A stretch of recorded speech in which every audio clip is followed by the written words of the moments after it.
এভারটনের বিপক্ষে hill Dickinson স্টেডিয়ামে গামজার অনুযায়ী আবারও ইংলিশ প্রিমিয়ার লিগের শীর্ষে উঠে এসেছে আর্সেনাল। ফুটবলটা খুব চোখদাদানো না হলেও শিরোপার দৌড়ে সবচেয়ে দরকারি 3 পয়েন্ট তুলে নিল মিকেল আর্তেতার দল। একই রাতে ওয়েস্ট হামকে হারিয়ে আর্সেনালের পেছনে ফেলে শীর্ষে উঠে এসেছিল ম্যানচেস্টার সিটি। হারানো স্থান পুনরুদ্ধারে এভারটনের মাথায় তাই ভুল করার সুযোগ ছিল না আর্তেতার শিষ্যদের। শুরু থেকেই বলের দখল রাখলেও আক্রমণে কাঙ্ক্ষিত দাঁড় পায়নি আর্সেনাল। তবে ব্যাক থ্রু আসতে খুব একটা সময় লাগেনি গার্নার্সদের। 27তম মিনিটে ডেকলান রাইসেস নামক কর্নারে অযথা হাত লাগান এভারটন ডিফেন্ডার জ্যাক ওব্রায়েন। বিয়ার না দেখে সরাসরি পেনাল্টি বাঁশি বাজান রেফারি।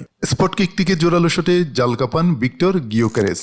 গোলের পরও ম্যাচে ছন্দ ফেরাতে পারেনি আর্সেনাল। বিরতির পর ব্যবধান বাড়ানোর সুযোগ এসেছিল একাধিকবার। এই সুযোগগুলো কাজে লাগাতে পারলে ম্যাচ অনেক আগে নিজেদের করে নিতে পারত গার্নার্সরা।